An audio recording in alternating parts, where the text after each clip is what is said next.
Alhamdulillah Alhamdulillahi Rabbil Alamin wa bihi nasta'inu ala umuri dunya waddin. Ashhadu an la ilaha illallah wa ashhadu anna Muhammadan abduhu wa rasuluh la nabiyya ba'dah. Qala Allah subhanahu wa ta'ala, ya ayyuhalladzina amanu taqullaha wa qulu qawlan sadida yuslih lakum a'malakum wa yaghfir lakum dhunubakum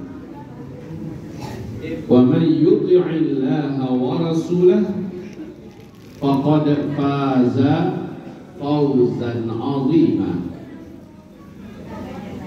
Allahumma arhamna bil Qur'an wa sadaqallahul 'azim. Wa qala an-nabiy sallallahu alaihi wasallam, innamal a'malu binniyat wa innama likulli imri'in ma nawa. Faman kanat hijratuhu ila Allah wa rasulih fa hijratuhu ila Allah wa rasulih, wa man kanat hijratuhu lidunya yusibuha aw imra'atin yankihuha fa hijratuhu ila ma hajara ilaih. Amma ba'du. Hadirin wal hadirat, muslimin wal muslimat, arsyadani wa iyyakumullah. Pertama-tama mari bapak-bapak dan ibu-ibu sama-sama kita ucapkan pujian kita dan kata-kata syukur kita kepada Allah Subhanahu wa taala dengan melafazkan kalimat berikut. Kata Rasulullah, siapa yang melafazkan kalimat ini maka dianggap satu hari itu dia telah bersyukur kepada Allah Subhanahu wa ta'ala,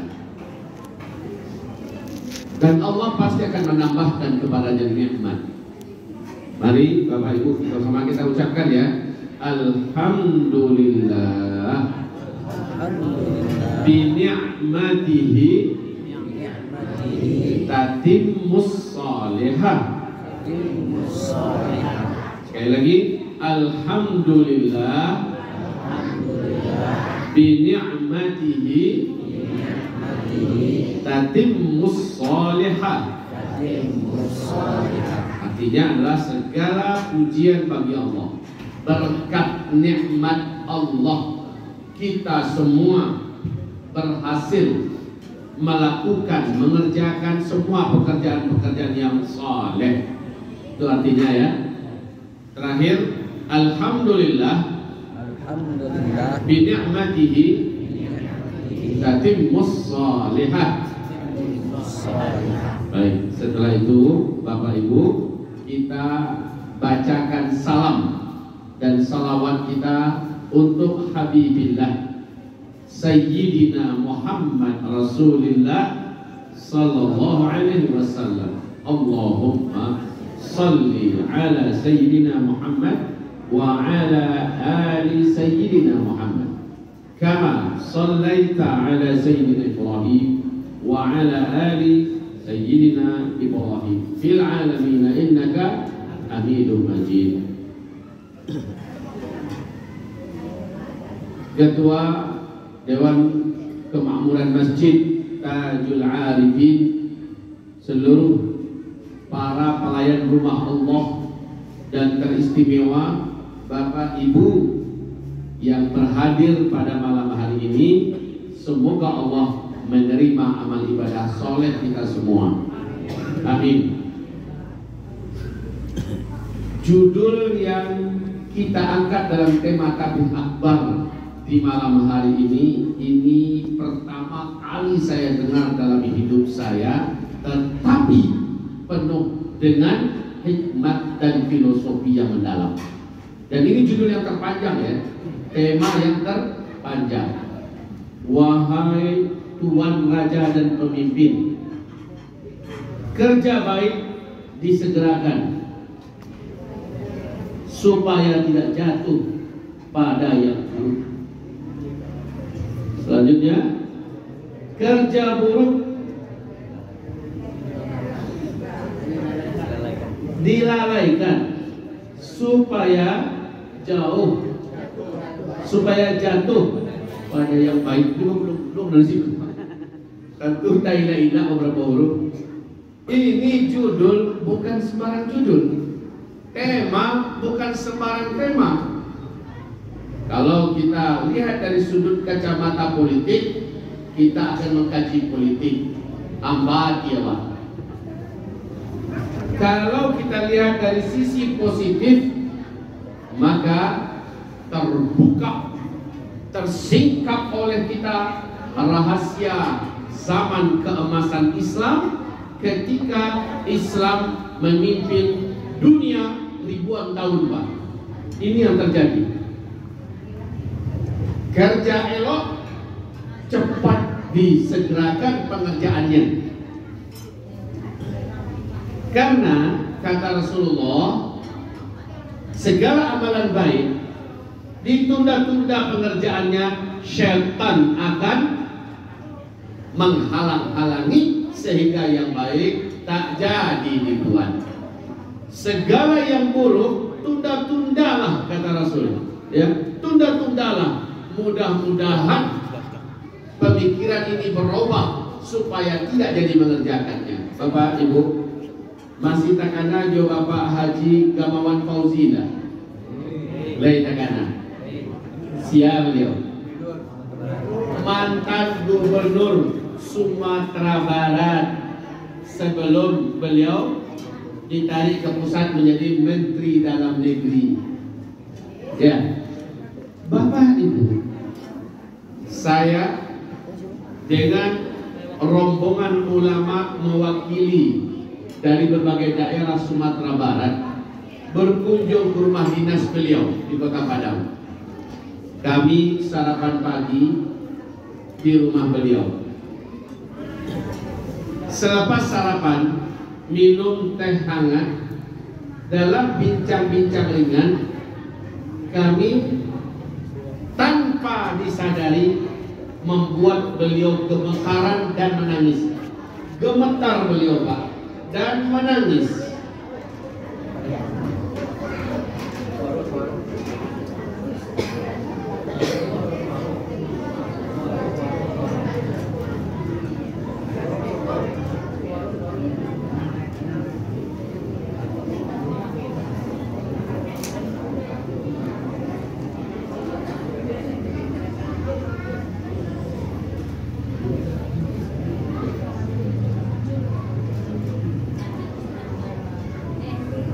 Alah, bisa begitu.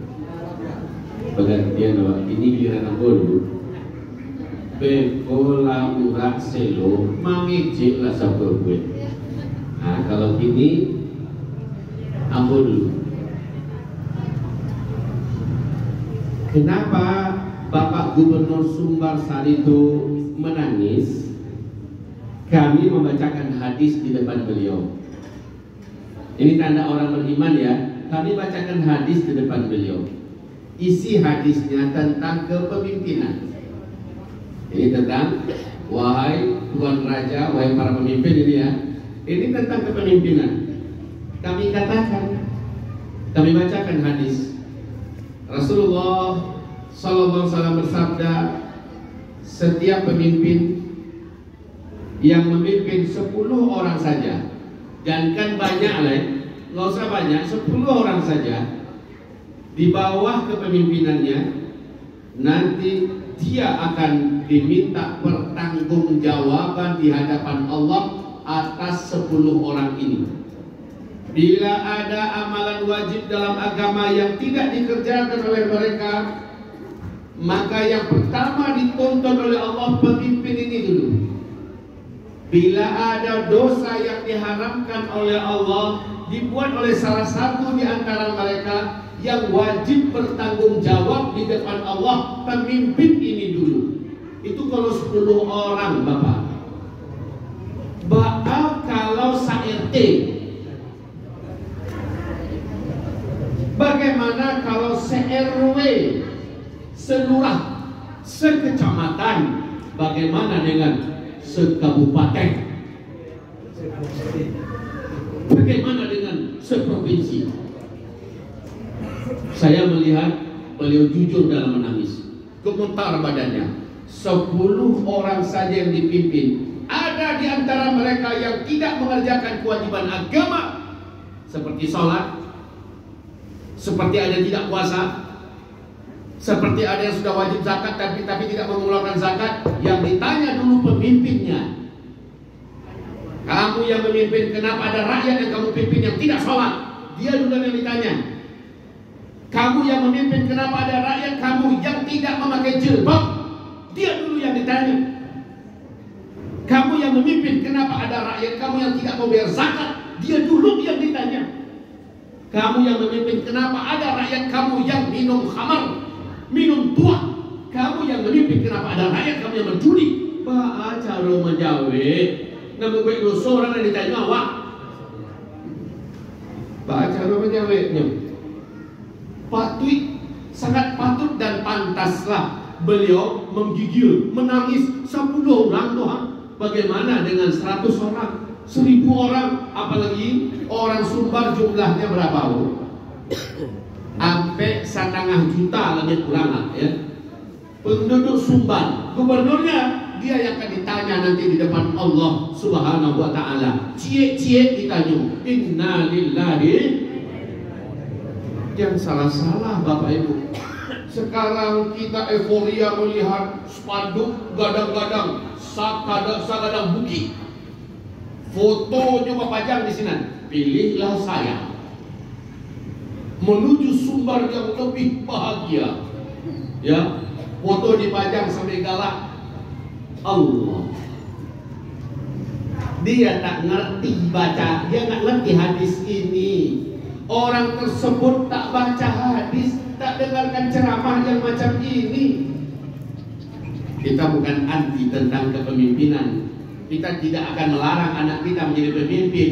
Kita tidak akan pernah mengatakan jangan jadi pemimpin. Tidak. Tapi kami hanya ingatkan hadis Nabi Muhammad SAW yang bersabda ketika beliau pulang dari Isra dan Mi'raj. Apa kata Nabi? Yang paling banyak aku lihat di dalam neraka dari umatku adalah para penguasa, dan orang-orang kaya. Yang tersinggung kamu Pak, hamba membacakan hadis Nabi. Dan Nabi Muhammad tidak pernah berbicara dari nafsunya. Semuanya adalah dari Allah yang diwahyukan kepadanya. A'udzu billahi minasy syaithanir rajim. Bismillahirrahmanirrahim. Wa ma yantiqu 'anil hawa in huwa illa wahyun yuha. Tidak pernah Muhammad itu bicara dari pendapat pribadinya, dari hawa nafsunya. Semua yang diucapkannya adalah wahyu yang diwahyukan kepadanya. Sekarang Nabi bersabda, yang paling banyak aku lihat di dalam neraka dari umatku para penguasa, para pemimpin,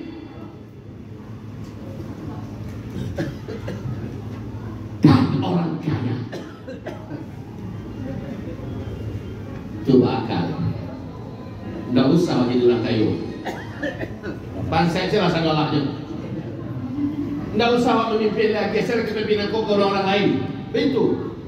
Tidak begitu kajinya. Insyaallah kita dudukkan semuanya. Azan seorang. Allah. Mari kita simak dulu azan. Setelah azan kita gas, ya, lanjut sampai selesai. Silakan kita dengar dulu kemana azan. Habis itu selesai pengajian, selesai doa, baru kita sholat isya berjamaah. Setuju Bapak Ibu?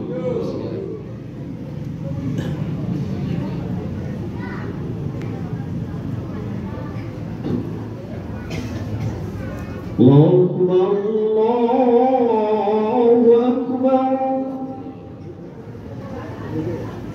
Allah. Kami persilakan untuk mencicipi hidangan yang telah disediakan kerja. Kami silakan. Kita lanjutkan mendengarkan materi ilmu yang disampaikan oleh guru kita. Kepada Buya untuk tempat kita persilakan.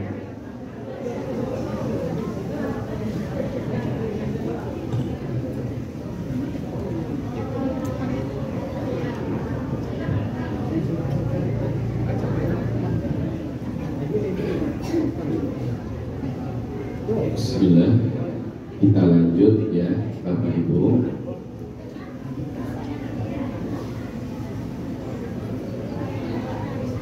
Demikian penduduk di dalam neraka dari kalangan umat Nabi ternyata banyak diisi oleh para pemimpin dan orang-orang kaya. Baiklah Bapak-bapak dan ibu-ibu, suatu saat sahabat Nabi yang terkenal sangat zuhud, sangat hati-hati dalam hidup di dunia ini, namanya Abu Dzar Al-Ghifari. Beliau datang kepada Nabi, "Ya Rasulullah, percayakan saya menjadi pemimpin di daerah Anu. Saya akan memimpin dengan seadil-adilnya. Saya akan menjadi pemimpin yang menjalankan Al-Quran dan Sunnah seadil-adilnya." Nabi Muhammad menjawab dengan jawaban yang mengejutkan. Jadi Pak Abu Dzar minta ke Nabi, "Ya Rasulullah, angkat saya menjadi pemimpin di daerah Anu. Saya mengerti dengan seluk-beluk masyarakat sana. Saya mengerti betul hitam putih penduduk sana. Ya Rasulullah, saya akan menghukum dengan seadil-adilnya. Saya akan memimpin dengan Al-Quran dan Sunnah." Nabi Muhammad menggelengkan kepalanya. Kata Rasulullah, "Wahai Abu Dzar, innaha la amanah. Yang engkau minta barusan ini adalah amanah, wahai Abu Dzar. Kau minta amanah. Innaha la amanah. Wa innaka rajulun dha'if. Saya melihat engkau ini lelaki yang lemah. Innaha yaumal qiyamati khizyun wa nadamah. Seluruh orang yang memikul amanah di dunia ini, di akhirat dia akan dihina lagi menyesal. Baik Bapak dan Ibu, saya akan obati pertanyaan yang kalau begitu udah usah salah memimpin dia. Saya akan obati ini karena jangan ada kesimpulan duluan. Kita simak aja dulu pengajian ini. Wahai Bapak Ibu, memimpin, kalau kepemimpinan itu diminta, kita menjadi lemah. Sementara kepemimpinan yang kita minta, dia adalah amanah, dan amanah ini sangat berat, Pak. Tolong pegang ini kuncinya. Kita minta amanah, minta jabatan. Sementara ketika sudah dipikulkan, dia sangat berat. Inna aradna al-amanata 'ala as-samawati wal-ardi wal-jibal fa'abayna an yahmilnaha wa ashfaqna minha wa hamalaha al-insan innahu kana zaluman jahula.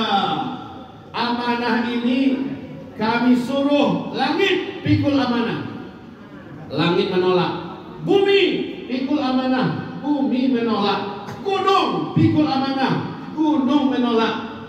Lalu kami sodorkan amanah ini kepada manusia. Bacira buik mereka menerimanya. Andie keci Allah.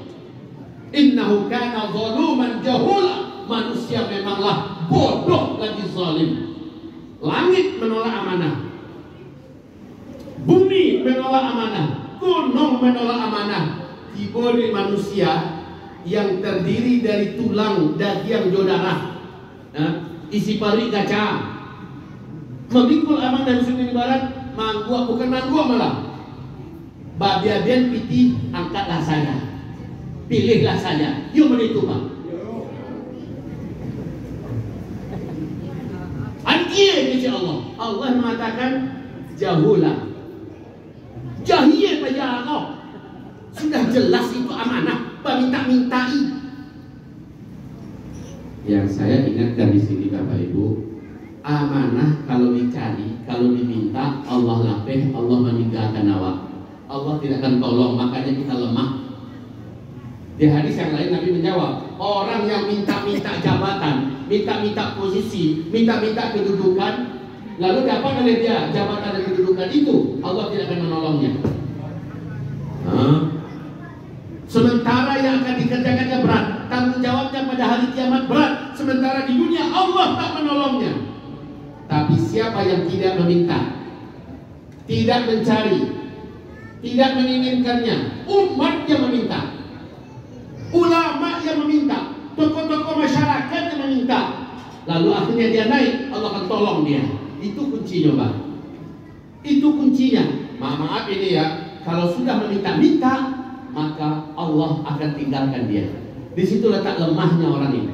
Abu Dhar imannya kuat, orang soleh bertakwa, tapi sudah minta jabatan, Allah akan meninggalkannya. Abu Dhar akan menjadi lemah dan dia nanti di akhirat akan menyesal. Jelas ini masalahnya Pak. Jadi memimpin perlu syaratnya umat yang meminta, ulama yang meminta, tokoh-tokoh masyarakat yang meminta, ijanawa yang mau nyonyoan badan. Karena banyak cak ada orang di situ. Aku nak tahu isi judul awak itu kalau di jalan tadi lamanya langkah tiba baru pengajian tadi. Pengajian awak temanya Biko. Ngeri buyak, ngeli aja. Dibacuannya. Itu bakalan banyak puncak kadang-kadang itu. Tapi dia karena banyak binamu bodoh. Kok kasabina nama Pak Presiden tadi itu kan secara umum sampai ke bawah. Tidak ada guru sampai tadi kan. Aku bertanya bahwa nasib mereka nanti itu saja.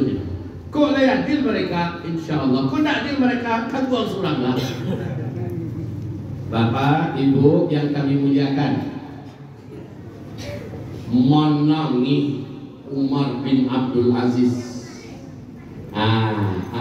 Menangi Umar bin Abdul Aziz setelah diumumkan namanya terpilih untuk menjadi khalifah bagi kaum muslimin. Diumumkan di Musaji, beliau baru saja pulang dari bisnis. Umar bin Abdul Aziz ini cucu kandung Umar bin Khattab. Ya, Umar bin Abdul Aziz adalah cucu kandung Umar bin Khattab. Terkenal sebagai pemimpin yang hanya menjabat kurang dari 2 tahun, hilang semua kemiskinan di seluruh wilayah dipimpinnya. Merata kemakmuran, sejahtera manusia, aman seaman-amannya negeri. Kurang dari 2 tahun sudah begitu kepemimpinannya. Walaupun pada akhirnya beliau meninggal dunia dalam keadaan dibunuh. Karena banyak orang-orang munafik tidak sana beliau yang adil. Tapi Pak, saat diumumkan yang akan memimpin umat Islam periode berikutnya adalah Umar bin Abdul Aziz, menggema nama ini kemana-mana. Beliau seorang konglomerat muda, pakaian perlenting, parfum luar negeri, kendaraannya kelas internasional, kacionyo, pitihnya ndak basari ndak beseri loh, saking kayunya Pak. Ame baserak di-mana, tanah nak tanggung laweh gitu. Umar bin Abdul Aziz. Tapi orang semua kenal dia lelaki yang alim, berilmu, dia soleh dan taat, dia sangat dermawan dan dia sangat bertanggung jawab. Saat namanya terpilih dan diumumkan tanpa pengetahuannya, menggemalah suara itu di mana-mana sampai ke telinganya. Umar bin Abdul Aziz, pemimpin umat Islam berikutnya, langsung di tempat itu dia jatuh seperti songgok daging yang tidak bertulang di dalamnya Pak. Lunak badannya langsung, menangis terseduh-seduh. Dalam sejarah yang kita baca, basah baju jubah bagian dagunya, basah, tak bisa jatuh, Pak. Tak ada yang bisa menyuruhnya diam, menangis. Dalam salah satu kalimat yang bisa disimak oleh orang, ya laitani lam talidni ummi, ya laitani lam talidni ummi. Apa artinya? Onde mande kalaulah aku tak pernah lahir ke dunia. Onde malang nasib dia. Orang-orang beriman menganggap jabatan adalah musibah, menganggap jabatan adalah petaka dalam hidup, menganggap jabatan adalah fitnah yang maha mengerikan. Kalau sudah diminta tak boleh menolak, Pak. Kalau sudah diminta tak boleh menolak. Ini juga salah satu bentuk ketawaduan yang salah tampil adalah lah dimintanya, saya menyatakan saya mengundurkan diri karena saya tidak mampu. Padahal dia diminta. Ketika diminta, tidak boleh mengundurkan diri loh, kecuali murtad atau mati. Ya.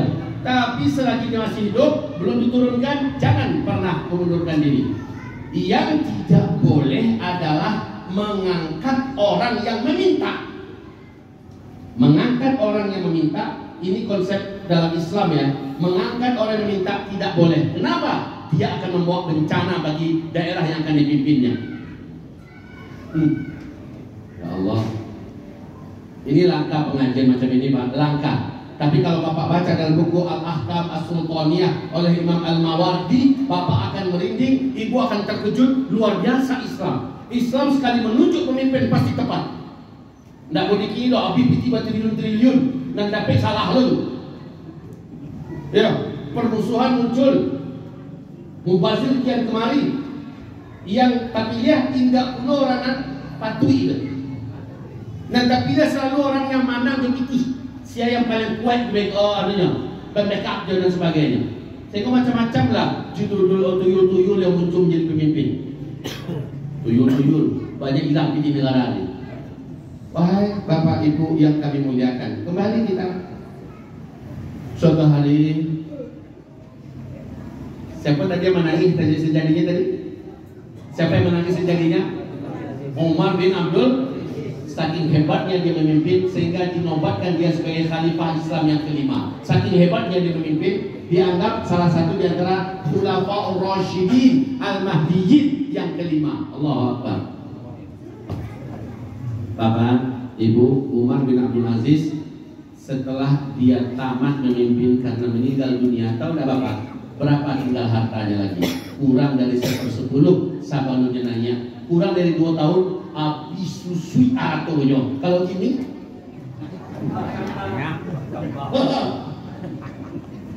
bangka ada kening 55. Kurang dari 2 tahun hilang 1/4, tinggal 1/10 lagi harta kekayaannya. Kurus badannya. Ya Allah, itu dalam Islam. Iya. Karena dia takut nanti bertanggung jawab di hadapan Allah. Kalau ada satu saja rakyat saya yang miskin, ada satu saja rakyat saya yang kelaparan, ada satu saja rakyat saya yang buta huruf, yang tidak sekolah, bagaimana saya menjawab di depan Allah? Dari mana karakter macam ini diwarisinya? Dari sang kakek tercinta Umar bin Khattab. Bapak terkenal tak dengan kisah beliau Umar bin Khattab? Saat beliau menjadi Amirul Mukminin, ada ibu yang mantapkan 3 orang anaknya. Lah saking hari nak makan-makan, ibu tadi mabuih batu. Sementara ini sudah jam tidur. Umar bin Khattab sedang patroli dengan Abu Musa al-Ash'ari. Lewat di depan rumah ibu, kok lampunya masih hidup. Lalu ibu mendengar suara anak menangis-nangis di dalam. Sang ibu mantok-antokkan, sabar nak, sabarlah. Sebentar lagi masak nak ya, tidurlah dulu. Umar tak tahan, akhirnya ketok pintu dan dia nyaman loh ya. Singkat cerita, Umar bertanya, ibu masak apa? Batu katanya. Kenapa ibu masak batu? Tak ada yang akan dimasak. Ini cara saya untuk mendiamkan anak saya biar mereka tidur. Sudah berapa lama anak ibu tidak makan? Hampir 3 hari. Lalu apa kata ibu itu? Demi Allah saya akan tutup Umar bin Khattab nanti pada hari kiamat. Kami rakyatnya kelaparan, dia tidak tahu. Padahal yang datang adalah Umar bin Khattab. Menggigil Umar bin Khattab. Bapak dinginnya. Ini pemimpin, Pak. Menangis dia langsung. Apa kata Umar bin Khattab? Bu, permisi ya bu. Permisi. Pergilah Umar dengan Abu Musa al-Asy'ari membuka pintu khazanah Baitul Mal. Dia ambil gandum sekian karung, dia bawa sayur-sayuran makanan. Apa kata Abu Musa al-Asy'ari? Wahai Amirul Mukminin, biar saya membawanya, engkau pemimpin kami. Apa kata beliau? Sanggupkah engkau mempertanggungjawabkan masalah saya nanti di hadapan Allah? Biar saya yang bawa, saya akan berikan pada ibu itu. Ada rakyat saya yang lapar, sementara saya pemimpinnya. Ini barang banyak ditaklim manusia. Bagaimana pertanggungjawabkannya nanti di hadapan Allah? Karajokan dan lo capek. Kan itu kan, nan capek dan lo capek karajokan. Sabar dulu jadi busuk. Bang jadi busuk, sempat mati orang-orang kelaparan kok. Menuntutnya di hadapan Allah nanti. Mau ibu kok datang Umar bin Khattab. Bu, ini bu, mau nangis ibu ini melihat ada makanan, ada sayur-sayuran, ada daging, ada. Lalu berkata, kalaulah Umar bin Khattab seperti engkau orangnya, maka Umar pun membuka identitasnya. Saya Umar bu, saya Umar bin Khattab.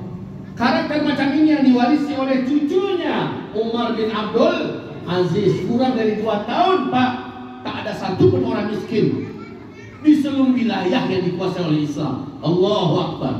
Zakat tak berhak lagi diterima. Tidak ada lagi yang menerima zakat. Allahu Akbar. Salah satu contoh, malam hari karena lembur beliau Pak, memakai fasilitas lampu milik negara.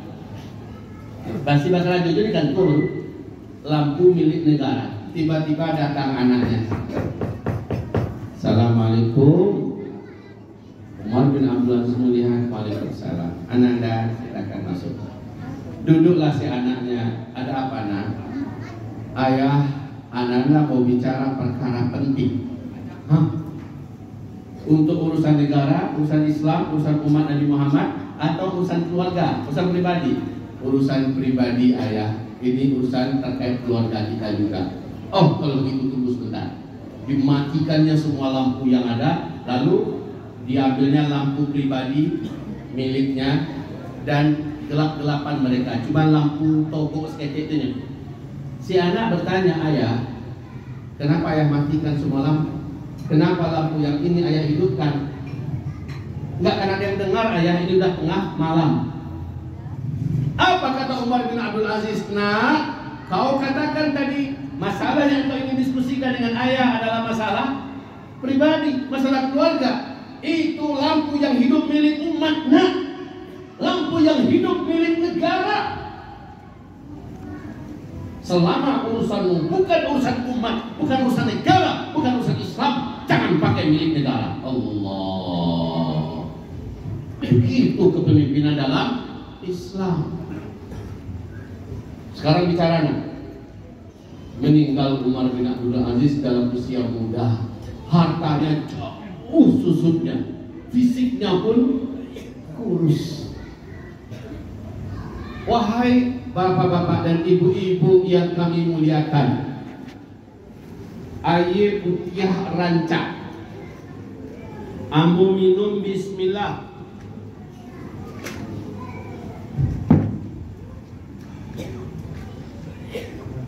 Membawa kesehatan dan faedah. Kenapa? Airnya rancak, barasiah, janiyah, laba masak, diminum bismillah. Bermanfaat tak jo kamu? Bermanfaat tidak? Bermanfaat. Ambo padiala molamu inggo langau. Masuk cicicak. Dibawa tabang kasih di angin.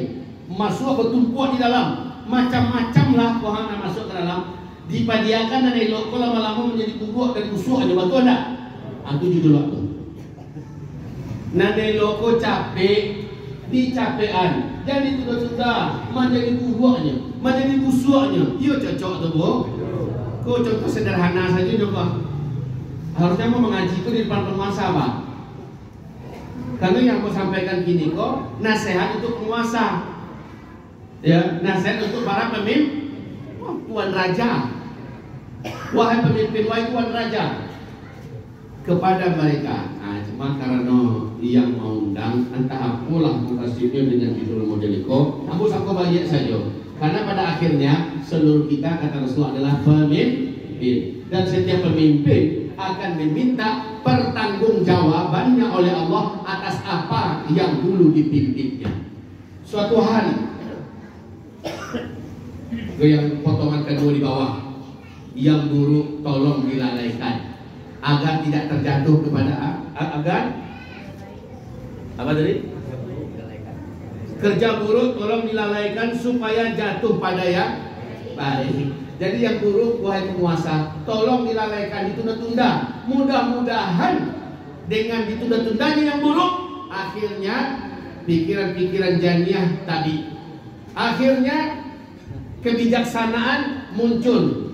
Akhirnya orang-orang berpikiran sehat akan tampil ke depan dan mengatakan, kami tidak setuju, jangan lanjutkan wahai Tuan penguasa. Kalau ditunda-tunda, kebaikan yang akan capek menggantikannya. Sebenarnya begitu Bapak Ibu. Kisah lo banyak. Umar bin Khattab juga baru. Saya yakin Bapak Ibu sudah ada yang mendengarkan kisah ini. Heroik. Kisah ini sangat menarik. Dia mau dengar kisah dah. Oh, berkisah saja malam gua, ha? Bapak Ibu, Umar bin Khattab saja beliau memimpin,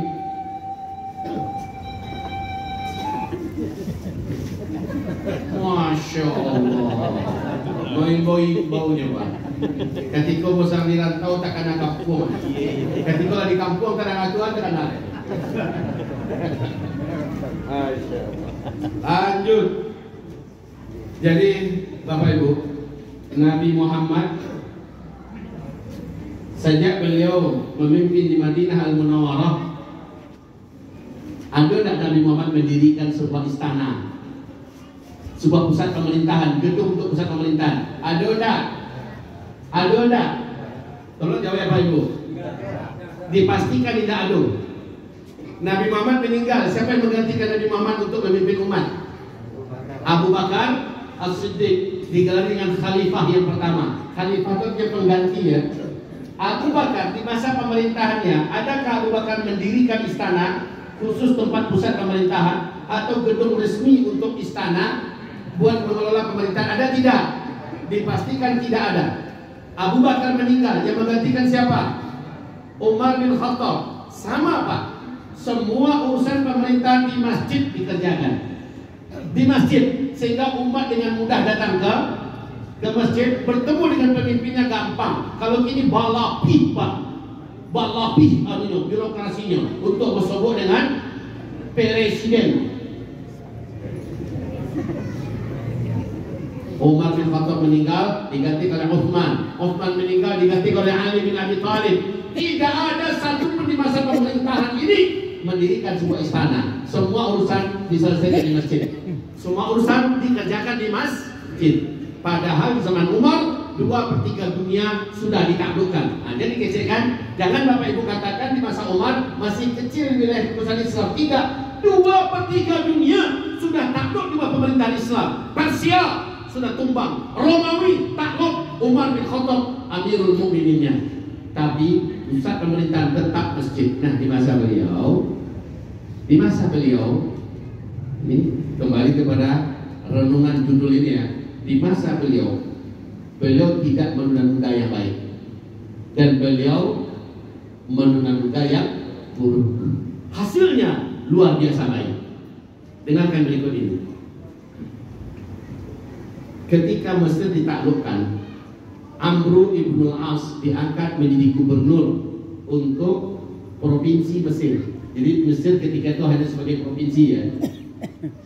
Amru ibn al-As di tangannya banyak yang berlomba-lomba masuk Islam. Akhirnya masjid yang dibangun tak muat lagi menampung orang untuk sholat Jumat, sholat 5 waktu, tak muat lagi, membludak sampai keluar. Baju jamu tak panggang di siang hari Pak, sholat zuhur, sholat asar. Allah, akhirnya masjid harus diperbesar. Sayang, perluasan masjid terhalangi oleh tanah milik orang Yahudi. Ada nggak kisah Pak? Kalau mana kisah Bu? Ada yang belum mana? Saya bacakan sampai lengkap. Perluasan masjid terhalangi oleh tanah milik Yahudi. Akhirnya Amr ibn al-As selaku gubernur Mesir datang baik-baik kepada orang Yahudi pemilik tanah. Pak, juallah tanah untuk negara. Juallah tanah untuk negara. Para ragunya di apa? Negara Bali. Sabuikan apa? Ndak dijual loh PC Yahudi. Nah, ikut ciri khas Yahudi itu itu Pak, kare kapalu madam. Jadi kalau ada orang kare kapalu madam,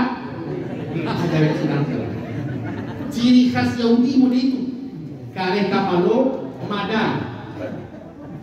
Dalam Al-Quran kan Allah menyampaikan orang Yahudi itu utaknya sama jo karu, sama jo monyet, monkey, ya, madam. Akhirnya dirayu Pak, kami beli dia 10 kali lipat. Tak ada yang jual tuh, menang. La ilaha illallah. Kalau pemimpin yang zalim itu panduci. Untuk negaranya, kami itu kan. Sita, kami itu Pak. Kalau pemerintahan yang zalim, ini untuk negara. Rakyat tak patuh. Sita. Paling ganti rugi, judulnya ganti rugi, pasti rugi. Ini tidak barani orang Pak. Kami aja. Kami Bali indah den. Yubahan luar biasa Yahudi Pak. Ini rakyat nih. Kemudian Umar bin Amr ibn al-As akhirnya keluarkan keputusan. Keputusannya adalah ambil tanahnya, ganti dengan tanah yang lebih baik di pusat kota lebih besar, ya, serahkan kepadanya. Marabu orang Yahudi kok indah den. Dia tanah dirancang tanah daden. Allah sempar untuk mana pergi Yahudi. Teman-teman itu ada nggak di tanah awak? Astagfirullah, Yahudi. Dalam keadaan emosi dan marah, Yahudi ini tahu hukum Islam itu sangat adil. Hukum Islam itu berpihak kepada kepentingan rakyat, tidak merampok rampas. Ya, walaupun pakai ganti tuang Pak, tetap dia mengadu. Kama ada yang mengadu. Dia pun teringat Umar bin Khattab yang tinggal di Madinah Al-Munawwarah. Akhirnya singkatnya dia melakukan perjalanan panjang sampailah dia ke Madinah dari Mesir Pak. Ya, sampai di Madinah. Sampainya di Madinah dia lihat yang ada hanya masjid dan rumah-rumah penduduk yang makin lama makin padat. Tak ada tanda-tanda istana besar seperti halnya Heraklius, ya. Seperti halnya di Persia, tidak ada istana besar, hanya masjid. Dia datangi penduduk, jumpa, Pak, Anda nyuci. Apa kenal tak Umar bin Khattab? Kenal lah. Dia kan Amirul Mukminin kami. Di mana istananya Pak? Ditunjuk aja ke Musaji. Kecil orang Yahudi kok istana dan tanjuan Musaji yang tujuan. Ditinggalkannya, tanya sama lain, Mak, dia tahu Umar bin Khattab? Banyak tahu, lo Amirul Mukminin kami. Di mana istananya, punya sobok. Sama ya tadi. Kamu yang banyak ketinggiannya yang tadi. Sebanyak apa dia tanyakan orang-orang semadinah, jawabannya sama. Nunjuknya ke masjid semua. Bangki surga Pak Yahudi kok. Ya. Akhirnya dia tanya sama seorang laki-laki kok, terakhir dia bertanya kok. Seorang laki-laki sedang duduk bersandar di tepi batang pohon. Ya, dia bertanya, Pak, saya ingin jumpa dengan Amir Mukmininnya orang Islam. Bapak kenal? Saya kenal. Siapa namanya? Umar bin Khattab. Tolong tunjukkan ke saya di mana saya bisa berjumpa dengannya. Di mana istananya? Orang yang duduk bersandar ini dengan tenang menjawab, Pak, dari mana? Saya dari Mesir. Orang yang Bapak cari itu sejak dia memimpin sampai sekarang pusat kepemimpinannya seluruhnya di masjid. Jadi nggak pernah buat istana. Nabi Muhammad juga tidak pernah buat istana. Abu Bakar As-Siddiq juga tidak pernah buat istana, termasuk Umar bin Khattab. Oh, Mbak Nantun. Kalau begitu, saya ingin jumpa dengan dia. Bisa nggak? Apa urusan Bapak? Pokoknya saya akan sampaikan urusan saya kalau jumpa dengan Umar bin Khattab. Saya lah Umar bin Khattab. Seorang pemimpin besar, penguasa 2/3 dunia, duduk bersandar seorang diri di batang pohon, Pak. Kalau ini balapi tentara untuk mengawalnya, balapi polisi untuk menjagonya. Itu betul, Pak. Duduk seorang bersandar di batang pohon. Bapak Amirul Mukminin Umar bin Khattab tuh? Ya, saya. Oh, maafkan Ambo, Pak, Ambo tidak tahu kalau itu apa Amirul Mukmininnya. Apa makasih kok. Ambo menunggu pakaian Ambo dan bajamu. Makin tak kacui. Pakaian bajamu. Ambo cuma punya 2 style pakaian. Kalau kumuh cie, Ambo basuh, Ambo jamu. Jadi ternyata padahal bininya dulu, Pak. Umar bin Khattab ini punya istri.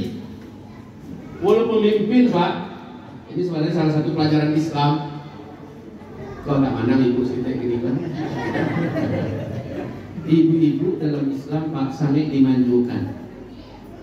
Jangan pergi balanja ke pasar, masak pun tugasnya lelaki. Kalau perlu basuhan kemuncungnya, makan saya. Dan manusia mangga sajonya menjadi ratu di rumah tangga. Nama karadusia laki-laki. Nama kuleh laki-laki. Nama doi hujan dan angin siap laki-laki. Yang macam dipitih laki-laki. Yang membawa makanan, yang membuat makanan laki-laki. Dalam Islam Bapak, berbeda Jawa di Minang. Ya, berbeda Jawa di Minang. Dalam Islam ada itu sampai-sampai mencuci pakaian selagi ada di rumah awak, Pak. Tapi kok ada orang rumah awak nio menolong itu sedekahnya kawan. Sedekah untuk awak. Ada orang rumah memasak untuk awak, Pak. Memasak untuk awak. Itu orang rumah yang paling elok, berarti itu sedekah kawan. Seharusnya awak yang memasak untuk ini, Pak. Betul. Aku tidak dalam rangka ambil buku ibu-ibu pun. Jadi lah kali ibu bini kau lah. Lah merasai wajah. Dia kerana dalam video juga saduinyo. Masalah dapurnya, masalah kasuinyo, masalah atop pun inyo juga ya. Kasawah inyo juga lu. Astagfirullahaladzim. Dalam Islam kan tidak. Model berkata, pakai nama cuci sulam. Pakai cek Bunda Aisyah. Rasulullah kalau di rumah inyo yang menyapu. Iya tak? Iya tak begitu? Barang kubah menjawab. Itu pengakuan Bunda Aisyah. Rasulullah kalau di rumah beliau yang menyapu. Kalau pakai nada dan cabiak Rasul yang menjahit. Allahu Akbar Rasulullah. Baik itu Rasulullah ditiru dari para sahabat itu. Jadi kalau bini dalam Islam manjo betul. Ya, makanya kalau tak patuh bini layak masuk neraka. Karena apa? Dia dimanju dalam Islam. Ya. Baik Bapak Ibu yang kami muliakan, saya lanjutkan. Saya menunggu pakaian saya yang kotor, tadi saya cuci dan kering. Menunggu kalian di Arab itu macam capek, sebentar aja, karena panas ya. Baik, singkatnya, kamu ada tujuan apa? Begini wahai Umar bin Khattab, Amirul Mukminin orang Islam. Dia ceritakan, lalu gubernur engkau yang di Mesir main rampok rampas tanah saya tak rela. Saya tak rela, kata si Yahudi. Umar bin Khattab mendengarkan itu, langsung sebagai pemimpin bertindak cepat. Ya, bertindak cepat. Apa kata Umar bin Khattab? Benar demikian, benar. Kalau orang Yahudi itu, kalau punya Yahudi Pak makin masih pakai dana Allah. Demi Allah, wahai Umar bin Khattab, demi Allah, gubernurmu telah merampas tanah saya. Katanya untuk perluasan masjid. Saya tak mau. Maka Umar bin Khattab radhiyallahu anhu segera tugaskan seseorang, sini cari tulang. Umar itu lama-lama membawa pedang kecil, Pak, ya, dan membawa cemeti. Kemudian setelah tulang dibawa ke hadapan Umar, langsung dia keluarkan pedang pendeknya itu, ladian, begini, saus, ya, tapi lebih panjang pada pisau Tarzan. Ditancapkannya ke tulang tadi, digoresnya lurus, ya. Setelah itu dibungkusnya tulang tadi. Apa katanya pada orang Yahudi? Bawa tulang ini, serahkan pada gubernur saya, katakan ini dari Umar bin Khattab. Bingung orang Yahudi. Jauh-jauh saya datang dari Mesir, saya malah dikasih tulang. Anjing menjadi orang. Hei, jangan bengong, kata Umar. Kamu bawa tulang itu, keserahkan pada gubernur saya, kamu akan kembali terima tanah kamu. Asli, Pak, bingung Yahudi. Memang tak Yahudi kok sikit-sikit, Pak. Jadi kalau ada orang tak sikit, kan gitu dia. Wahai Bapak Ibu, akhirnya dia bawa tulang itu pergi ke Mesir. Sesampainya di Mesir, wahai Amr ibn al-As, saya baru pulang dari Madinah. Oh ya? Ngapain kamu? Saya jumpa dengan pimpinan tertinggi kalian, Umar bin Khattab. Hah? Lalu kamu katakan apa? Saya ceritakan kamu telah merampas tanah saya. Terus apa kata pimpinan kami? Gak ada apa-apa sih. Dia hanya ngasih saya ini, silakan mau buka. Maka menggigit tangan Amr bin As, dibukanya. Alah ini tulang. Dicarinya tulang, dicarinya Yahudi. Gimana kok? Iyo, perisolah tulang tuh kecil Yahudi. Di perisonya ada garis lurus. Ikut dari pisaunya Umar bin Khattab, dari pedang pendeknya Umar bin Khattab. Nah, sesudah itu menggigil dia Amr bin As. Lalu apa katanya kepada kepala tukang, stop kerja kalian, runtuhkan semua yang sudah dibangun, tanah ini kembalikan pada si Yahudi. Apa kecengan Yahudi kok? Nasabananya terjadi kok. Tulang dan pacalian kayaknya, Yahudi pulang balik tanah ini. Maka dia bertanya, Pak Gubernur, sebenarnya ini masalahnya apa? Saya tambah pusing. Jauh-jauh saya datang melaporkan kezaliman engkau terhadap tanah saya. Tahu-tahu saya hanya dikasih tulang, dan engkau setelah melihat tulang, engkau kembalikan tanah saya. Masalahnya apa? Si Amr bin As berkata, demi Allah, itu isyarat dari pimpinan kami bahwa saya jika tidak berlaku lurus, walaupun kepada rakyat saya yang non-muslim, tapi merebut rampas, tidak berlaku adil dan jujur, tidak berlaku lurus dan baik, dia akan jadikan saya menjadi seperti tulang itu dengan pedangnya sendiri. Ya Allah, itu kalau Islam yang memimpin begitu, Pak. Jangankan orang Islam, orang kafir pun yang negeri Islam dilindungi, dijaga. Jadi bohong kalau ada pihak-pihak yang mengatakan kalau Islam memimpin bahaya untuk non-muslim. Itu dusta. Dalam Islam, hak non-muslim yang hidup di negeri Islam dijaga dan dilindungi, dirawat dan dihormati. Allahu Akbar. Rumah ibadahnya tidak boleh diganggu, urusan ibadahnya tidak boleh diganggu. Ya, aktivitas dan keyakinannya dilindungi. Jangan pikir yang salah-salah. Tidak, kalau Islam nanti memimpin, apa nasib kita? Kalau nanti ini fitnah. Kembali kita, wahai Bapak Ibu yang kami muliakan, Islam itu agama yang maha adil, dari yang maha adil. Siapapun yang menjadi pemimpinnya pasti akan melakukan hal-hal hebat dalam dunia ini. Kalau saya ceritakan Pak sampai subuh tidak selesai. Terlalu banyak cerita-cerita yang super heroik tentang ketika Islam memimpin. Ketika rakyat dipimpin oleh pemimpin Islam yang adil dan jujur, yang amanah dan beriman. Allah. Mana tadi kisah Allah? Barang lamunya Umar bin Abdul Aziz memimpin, tidak sampai 2 tahun loh. Tak sampai. Apa yang terjadi, Pak? Ada tak orang miskin di wilayah kekuasaannya? Hilang langsung, Pak. Masya Allah. Dulu waktu saya mendirikan Yayasan Al-Islam di Kota Payakumbuh tahun 2010, Saya mendirikan Yayasan Al-Islam. Lalu kami mendirikan lembaga ambil zakat. Semua orang-orang kaya menyatu dengan yayasan kita, Yayasan Al-Islam. Kemudian Bapak Ibu yang kami cintai, tim kami mengumpulkan orang-orang miskin Kota Payakumbuh. Kami sudah mendapatkan ilmu bagaimana merubah orang miskin yang menerima zakat tahun ini, tahun depan dia harus termasuk orang yang mengeluarkan zakat. Kami asuh Pak, orang-orang miskin itu kami berikan skill, kami berikan kemampuan, ya, lalu kami dampingi sampai tahun depan benar dia akhirnya mengeluarkan zakat. Padahal tahun ini dia menerima zakat, tahun depan dia sudah memberikan zakat, sudah punya pegawai, Masya Allah Pak.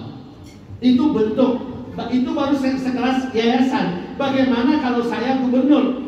Dan alhamdulillah ya, saya tidak akan pernah mau. Ya, orang juga akan mengangkat saya. Yang pasti baru sekelas ketua yayasan saja sudah begitu bisa kita buat ya Pak ya. Karena apa? Kita umat Islam ini ketika menjalankan Islam dalam pemerintahan kita, dalam wilayah yang kita kuasai, insya Allah akan banyak melakukan hal-hal yang ajaib, hal-hal yang sangat-sangat menakjubkan. Ini dalam Islam. Karena prinsip Islam tidak pernah menunda-nunda yang baik. Prinsip Islam tidak pernah menunda-nunda yang baik. Selama itu baik, Pak capek. Makanya kata Nabi, kalau lama sobok untuk anak gadis Hawa, seorang lelaki soleh yang beriman kayak ini suaminya, jangan tunda-tunda, jangan dipalame.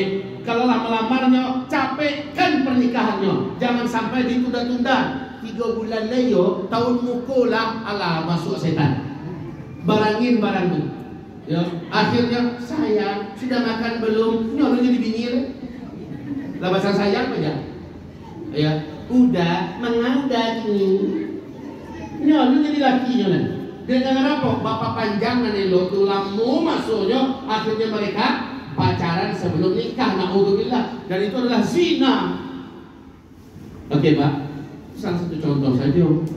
Wahai Bapak dan Ibu, hati-hati, hati-hati pada.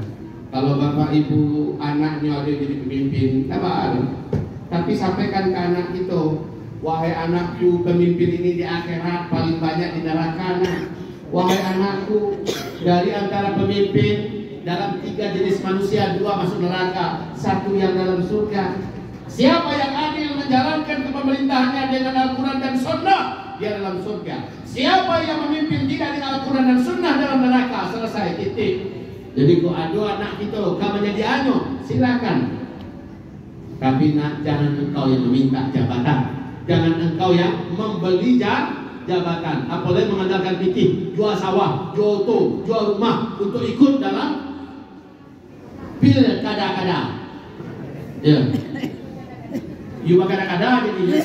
Sesudah itu banyak yang tengen, banyak yang putih dari tengen. Tidak berhasilnya anak-anak Sudang sini. Udah pakai baju kan? Jalan Sudang tengah jalan. Anak-anak Sudang. Innalillahi wa inna ilaihi raji'un. Nah, ini nasihat buat kita semua yang hadir. Sebenarnya enggak pun kita bicara masalah pemimpin, nan elok jangan ditunda-tunda. Awas salat Isya. Allahu Akbar, Allahu Akbar, Allahu Akbar, Allahu Akbar. Maka disahkan lama, panjang. Akhirnya waktu tunda apa? Banyak nanti lalu nonton sinetron cek lu, nonton film cek lu. Iko banyak lalu baru sholat. Talalok dalam nonton TV, Pak besok jago subuh saja deh. Paralah bahayunya tu. Banyak nak yang boleh koma. Ado atau tidak ado? Banyak. Inna lillahi. Nanti lelok jadi tunda-tunda. Bahayu. Kalau nak buru-buru, ayo ditunda-tunda lah. Insya Allah Taala. Abu Baniyai kini koha. Kaman cilok. Alhamdulillah wah. Kaman cilok tunda-tunda lah dia itu. Mudah-mudahan dapat solusi, dapat jalan di mana akhirnya tidak jadi. Nah, itu kisah penutup, kisah nyata. Seorang lelaki sudah dituntut cerai oleh istrinya. Laki-laki ini dulunya pekerja yang memiliki posisi bagus di sebuah perusahaan di Jakarta. Jabatannya rancak Pak.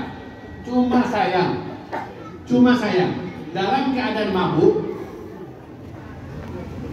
tahu dengan gaya bergaul di Jakarta ini, dalam keadaan mabuk, satu kantor ada di antara pegawai kantornya itu yang maaf ya, yang akhirnya mereka tidur berdua, dan itu direkam oleh CCTV. Singkat cerita, aib yang mereka buat ini akhirnya menjadikan mereka menjadi bahan berita koran, keluar di TV. Mereka pun dipecat. Sang istri tidak rela, tidak menerima, minta cerai. Pekerjaan apa? Bini minta cerai. Nasib elok pada siangnya sama-sama mabuk dan bakuek doso itu lain tak buktian dong, lain tak menuntutnya dong. Tapi masalahnya namun laki-laki itu lah buruk, padahal ini lain orang bagamu. Cuma lama kelamaan orang bagamu kalau hidupnya sanang di kantor bebas dulu pergaulan, jatuh minum karet lalu berzina. Singkat cerita, anaknya akhirnya di sekolah pun diancam untuk dikeluarkan karena sudah sekian bulan tidak bayar SPP. Lah 3 bulan. Bini lah mengajukan surat cerai. Tinggal besok tanda tangan. Datang, wah bini, besok engkau datang atau tidak datang, tetap surat ini akan ditandatangani dan kita cerai. Surat yang dibawa oleh anaknya, sementara anaknya yang kecil dibawa oleh istrinya, anaknya yang besar yang sekolah masih sama dia ya. Anaknya bawa surat, bawa kalau saja besok tidak dibawa uang SPP anak 3 bulan, anak akan dikeluarkan. Lengkap Pak, di rumah tidak dimakan, tidak lu aduh. Anak letak lengkap. Laki-laki ini berpikiran singkat. Untuk ai dikolek. Rumah tangga aku hancur. Rumah tangga sudah hancur. Bini minta cerai, anak pun akhirnya akan di PHK, akan di DO disuap ya. Kemudian orang minta nagih cicilan rumah, mengancam dulu. Kalau besok tak bayar, disuap sudahlah Pak. Kalau besok tak bayar, rumah diambil. Nah, kedimakan sih nak tuh jangan untuk bayar cicilan rumah deh. Wahai Bapak Ibu yang muliakan, kalam dengan dunia semalam itu. Ini berangkat daripada yang dulu ditunda, dinalaikanlah supaya tidak jatuh pada yang baik. Yang terjadi ya, Allah memutuskan beko malam hidup dan akhiri. Nanti malam hidup saya akhiri. Akhirnya Bapak Ibu yang kami muliakan, dia siapkan tali gantung diri di kamarnya. Anaknya yang masih SD dinina bobokkannya dengan belajar terakhir. Dia beli apa yang bisa dimakan oleh anaknya, dinina bobokkannya. Lalu akhirnya anaknya pun tidur. Dilihat jam sudah jam 10:30. Niatnya jam 12 malam gantung diri.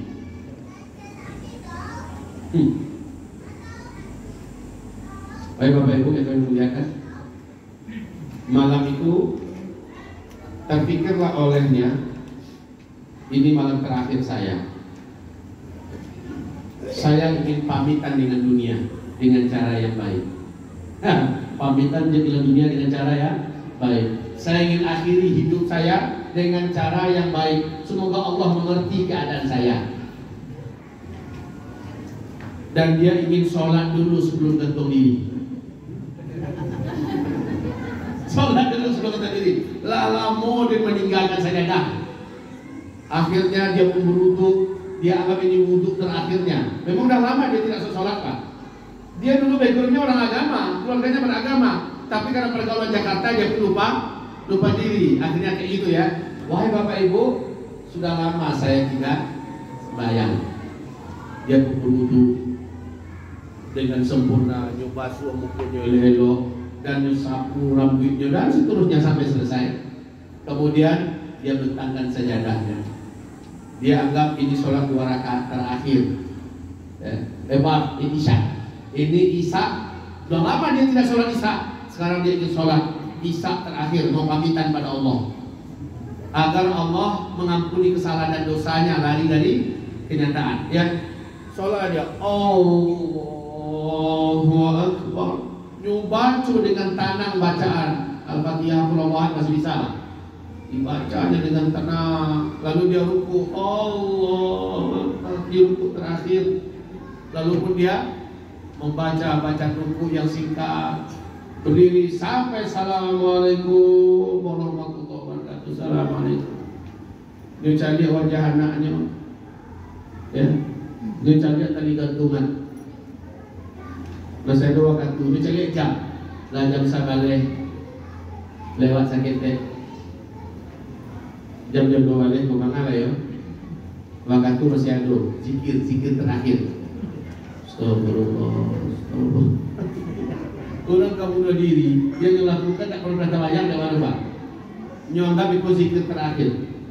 Saya sudah tuh mangala ya, mengaji, dia lebih pandai mengaji ya. Alhamdulillah di rumahnya kok ada Al-Quran yang lalamun dan buka-buka. Al-Quran terjemahan dulu. Akhirnya baca Quran terakhir, nyoba buka Al-Quran. Saat dia buka Al-Quran, dia baca acak, buka sembarang saja. Nyobaco, cari artinya. Wahai hamba-hamba Allah, janganlah kamu berputus asa dari rahmat Allah. Itu yang tak baca oleh coba. Ini kecilnya. Bukan kok kaden kasihnya kok. Itu tak baca tu.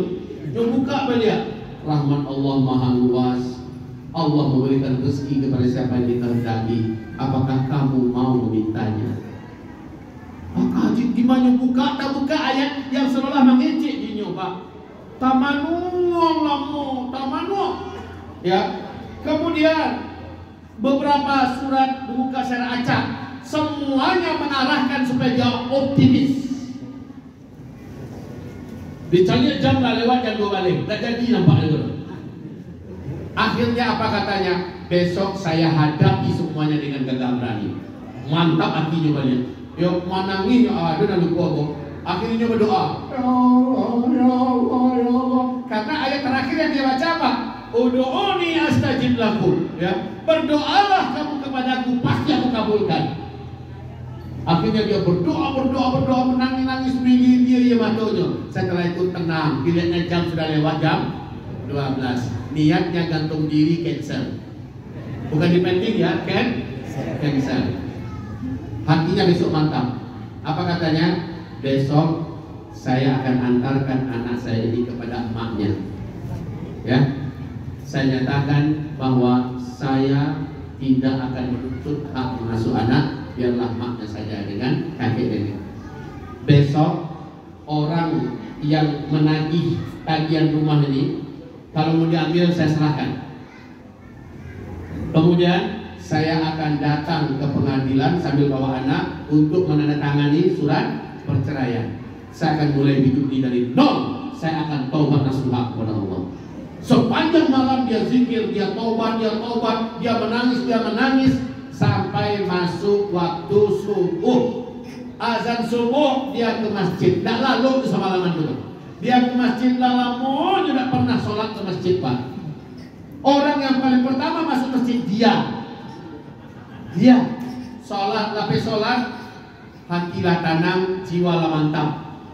Pas itu selesai zikir singkat, pulangnya ke rumah, nampak bayang-bayangan orang tanggap di buku rumahnya. Itu pulang oleh ini. Alun tapi mentawari lay langkahnya kaki bibi, ambil banara di ruang rumah. Sudah ikhlas dia, ya ambillah oleh rumah. Ternyata ketika dekat bukan tengkulak tahu pak ya? Rentenir orang yang dimintakan pipi. Wahai bapak ibu, ternyata teman lamanya waktu di kuliah dulu. Apa kata teman lamanya? Boy, gimana kabar ente? Baik, alhamdulillah, saya sehat. Singkatnya, teman lamanya berkata, yuk kita berbisnis. Saya dengar ente sudah gak kerja lagi kan? Yuk bisnis. Ente kan ahli dalam masalah besi, ahli dalam masalah ini segala macamnya. Yuk, sekarang ada proyek di Pekanbaru katanya. Diceritakan begini, kalau berhasil ente aneh kasih 100 juta. 100 juta? Iya. Tapi ente yang maju, ente ahli menakar, ente ahli dalam bidang ini semacamnya. Di awalnya, ane akan kasih ke ente setengah dulu, 50 juta sekarang. 50 juta? 50 juta? Itulah setelah saya langsung coba. Ya, baik. Ini dananya, guys. Ente ikut dengan saya sekarang. Insya Allah, sang suami ini mantap, dia bawa anaknya ke pengadilan untuk tapi niatnya bukan tantangan lagi. Dia ketemu dengan istrinya, langsung uang itu dikasihnya ke tangan istrinya. Dek, ini uang. Ini tolong bayarkan uang sekolah anak kita dan bayarkan untuk menutup utang kita ya. Bini lah terima piting, iya bang. Lalu pokoknya, iya bang gitunya. Itu rasa mana induk-induk ya. Bila mati itu cinta jujur. Iya bang. Anak abang titip dulu. Abang ada proyek di Pekanbaru. Tolong doa ya dek. Masya Allah. Coba lihat bu, rumah Salamek, utang kata pula langsung tak setui. Kemudian bini tak jadi minta carai. Nan buruk lalai-lalaikanlah. Itu contohnya kok. Nan buruk lalai-lalaikanlah supaya jatuh kepada yang baik. Nah, mudah-mudahan dapat contoh dan Ciko. Kisah barusan itu disampaikan oleh Ustadz Yusuf Mansur. Nah, beliau yang punya cerita kok. Ya, jadi bantu tidaknya menghilangkan kenyo. Kamu menyampaikan itu dalam salah satu ceramahnya di kaset ceramah beliau atau di salah satu tayangan beliau. Barakallahu fikum. Mohon maaf lahir dan batin. Bermanfaat hendaknya kajian malam kok. Mari kita baca surat Wal Asri.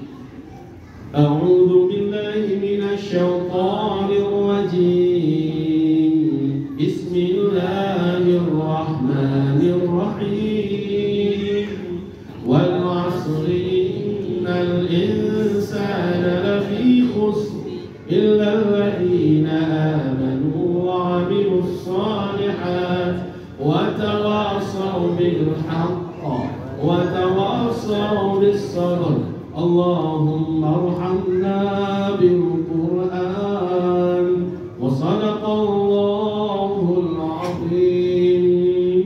Mari kita baca doa kafaratul majlis. Tapi nanti doa seperti disampaikan oleh Bapak Ketua kita tadi, insya Allah ada ustaz kita yang akan menutup dengan doa. Tapi saya mengajak kita dengan doa kafaratul majlis saja, ya. Mari kita baca bersama-sama. Kata Rasulullah, siapa yang membaca ini sebelum dia berdiri di tempat duduknya masing-masing, Allah akan menggugurkan seluruh dosa-dosa yang dia perbuat sebelum itu. Oke, sebelum kita baca, mungkin Bapak Ibu heran, ini di depan apa ini? Kalau dipajang, nah, ada foto saya belakang. Baik Bapak Ibu, ini adalah madu yang telah saya ruqyah. Madu yang telah saya ruqyah. Kata Rasulullah, jika kamu sakit, maka madu pasti menyembuhkan.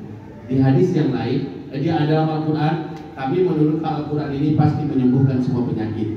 Sekarang Al-Quran disangkutkan langsung dengan madu, diruqyahkan, disolatkan dulu, dibacakan ayat pilihan, dibacakan hadis Nabi, setelah itu didoakan, lalu setelah itu dikemas dengan kemasan yang baik.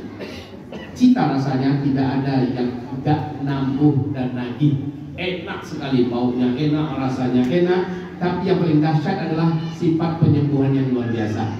Baik Bapak Ibu, saya promosikan ini karena di dalamnya 100% keuntungannya, 100% kembali untuk infak fisabilillah. Dikembalikan untuk infak fisabilillah. Bapak Ibu beruntung dapat madu kualitas baik, sudah diruqyah, di dalamnya ada infak, keuntungannya 100%, jadi tabungan Bapak Ibu semua. Nah, ini cara saya menolong agama Allah, cara saya menolong umat Nabi Muhammad. Dapatkan ini di luar, ya, insya Allah Bapak Ibu tidak akan pernah kecewa. Pahala dapat, tabungan berat, kemudian sehat dapat dengan izin Allah Subhanahu Wa Taala. Di atas ini disebut oleh Nabi SAW bisa menyembuhkan